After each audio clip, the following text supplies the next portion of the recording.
Pada tahun 1908, Profesor Kikunae Ikeda, seorang ahli kimia Jepang, terpikat oleh rasa gurih khas dashi, kaldu sup tradisional yang terbuat dari kombu, rumput laut, dan katsuobushi, serpihan ikan yang difermentasi. Rasa ini yang sangat memuaskan, namun berbeda dari rasa manis, asin, asam, dan pahit yang sudah dikenal, memicu rasa ingin tahunya. Ikeda berteori bahwa rasa unik ini mewakili rasa dasar kelima yang terpisah dari rasa lainnya. Didorong oleh hipotesisnya, ia melakukan eksperimen yang cermat untuk mengisolasi sumber sensasi gurih ini. Setelah merebus dan mengeringkan kombu dalam jumlah besar, ia menemukan bahwa glutamat, asam amino yang banyak terdapat dalam rumput laut, bertanggung jawab atas profil rasa yang luar biasa ini. Ia menamai rasa baru ini umami, yang berasal dari kata Jepang umai, yang berarti lezat atau rasa yang menyenangkan. Dalam dunia seni kuliner, beberapa bahan dihargai karena rasanya, yang lain karena kelangkaannya. Tetapi bagaimana jika saya memberitahu Anda bahwa ada satu bahan yang menonjol karena kerasnya? Katsuobushi juga dikenal sebagai bahan makanan terkeras di dunia. Digunakan untuk membuat hidangan seperti dashi, ramen, sup miso, dan banyak lagi favorit kita. Hari ini di dunia makanan, kita akan menjelajahi sejarah menarik di balik bahan makanan terkeras di dunia, proses cermat di balik pembuatannya, dan bagaimana ia mengubah hidangan sehari-hari menjadi mahakarya kuliner. Kisah Katsuobushi bermula lebih dari 400 tahun yang lalu pada zaman Edo di Jepang. Para nelayan di sepanjang pantai selatan Jepang, khususnya di wilayah seperti Kagoshima dan Shizuoka, mencari cara untuk mengawetkan hasil tangkapan ikan bonito mereka yang melimpah. Pengasapan ikan merupakan metode awal, tetapi seiring berjalannya waktu, prosesnya berkembang menjadi sesuatu yang jauh lebih rumit.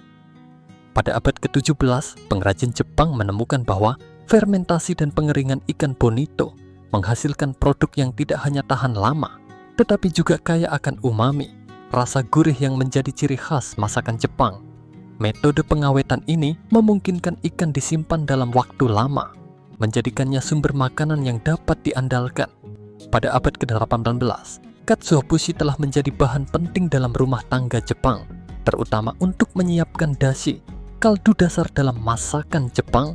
Kemampuannya untuk meningkatkan rasa dan penggunaannya yang serbaguna dalam berbagai hidangan memastikan status katsuobushi sebagai harta karun kuliner yang berharga, yang terus menjadi bagian integral dalam dapur modern. Proses pembuatan katsuobushi sama rumitnya dengan memakan waktu. Bonito, Katsuwonus pelamis, adalah ikan perenang cepat yang tumbuh subur di lautan hangat, tropis, dan subtropis di dunia. Dikenal karena pola migrasinya, bonito menempuh jarak yang sangat jauh. Selain nilai kulinernya, bonito memiliki makna budaya yang penting, sering dirujuk dalam literatur dan seni Jepang sebagai simbol makanan dan kemakmuran. Bonito pertama-tama dibersihkan, diiris tipis dan direbus untuk menghilangkan lemak dan kotoran. Selanjutnya, filet ikan diasapi di atas api kayu, terkadang selama berminggu-minggu sehingga meresap dengan rasa asap yang mendalam.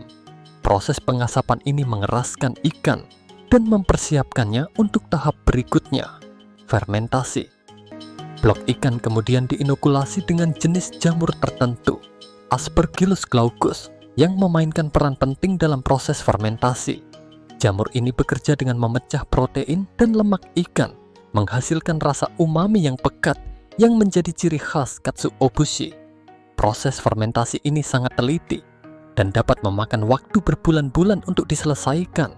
Selama waktu tersebut, blok ikan secara berkala dijemur untuk mengeringkan, lalu disimpan agar jamur dapat berkembang.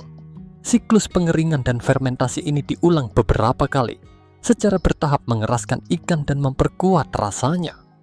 Pada akhir proses ini, filet bonito telah berubah menjadi katsuobushi, sangat keras seperti batu, aromatik, dan siap diiris menjadi serpihan tipis. Katsuobushi mendapatkan rasa yang tak tertahankan berkat konsentrasi tinggi, inosinat, senyawa yang berperan penting dalam menciptakan umami, rasa gurih yang menjadi ciri khas banyak masakan Jepang.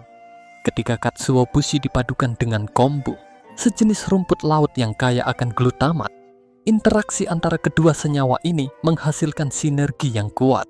Sinergi ini meningkatkan pengalaman umami, menjadikannya jauh lebih kaya daripada kontribusi masing-masing bahan secara individu.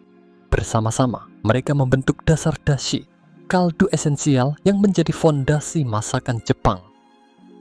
Buku rekor dunia Guinness secara resmi mengakui katsuobushi sebagai makanan terkeras di dunia, sebuah gelar yang mencerminkan transformasi luar biasanya.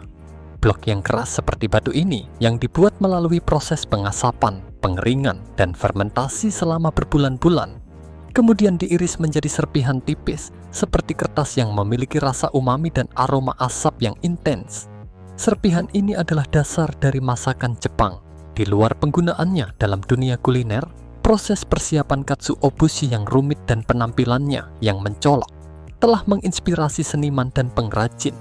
Transformasinya dari ikan yang lembut menjadi blok seperti kayu melambangkan kecerdikan dan tradisi yang sering dirayakan sebagai bukti kekayaan budaya dan warisan kuliner Jepang.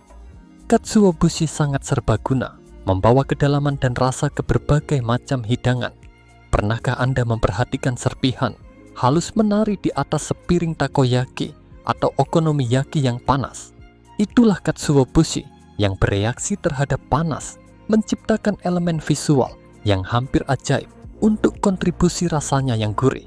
Katsuobushi juga menjadi hiasan favorit untuk tahu dingin, di mana rasa umaminya yang intens melengkapi kesederhanaan hidangan, menambahkan kekayaan dan kompleksitas.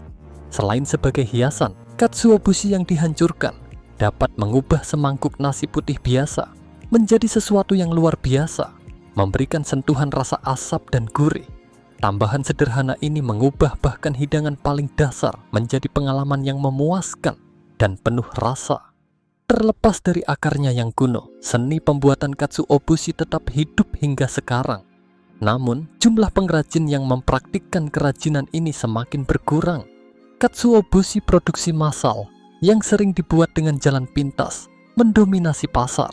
Namun, penikmat sejati mencari blok buatan tangan karena kualitasnya yang tiada banding. Mengiris sendiri katsuobushi adalah pengalaman meditatif, dan serpihan yang dihasilkan lebih segar dan lebih beraroma daripada yang sudah dikemas sebelumnya. Saat ini, katsuobushi menginspirasi para koki di seluruh dunia, membuktikan bahwa bahkan bahan makanan terkeras pun dapat menjadi inti dari sebuah hidangan. Jadi, lain kali Anda melihat serpihan halus itu menari di atas makanan Anda, ingatlah perjalanan luar biasa yang telah mereka tempuh, dari laut ke tempat pengasapan, dari bengkel ke piring Anda. Katsuobushi mungkin adalah bahan makanan terkeras di dunia, tetapi juga salah satu yang paling transformatif. Jika Anda menikmati eksplorasi ke dunia katsuobushi ini, jangan lupa untuk menyukai, membagikan, dan berlangganan untuk lebih banyak cerita tentang bahan-bahan yang membentuk dunia kita.